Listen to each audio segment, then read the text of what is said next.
So let me ask you, if a check is to be done on a renewed section of the hospital, like the oncology unit at Charlotte Maxeke, what should that check involve, and how long should it take?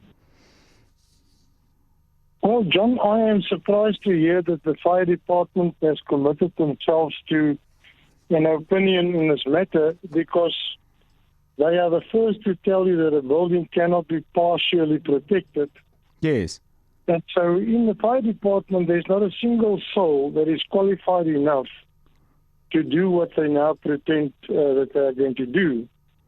And the reason for this is that a hospital is a life safety issue in its totality, and it is a rational design subject, and so fire engineers have to submit rational reasoning to the rational committee of the fire department. And until and unless that has been done and that it's been executed, there's not an individual fire officer that should actually commit himself or herself to such a statement as that they will give clearance.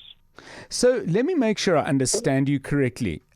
You're saying in effect that if I want to check whether my hotel is safe in terms of fire, there's no point in getting somebody to come and check the dining area. They've got to check every single corner of that hospital and give the entire of that hotel and give that entire structure the all clear. So the notion of checking a particular section is a false one. Is that what you're saying?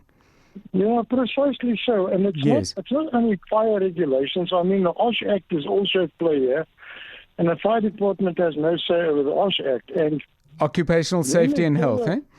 Yes, and then there's still the matter of the emergency plan. Now, John, the disaster management division of the council must approve of the the emergency plan. So it's a number of players that have to come together. It's not for the fire department to commit themselves to quickly say, well, the building is okay. It's not going to be okay in the next year.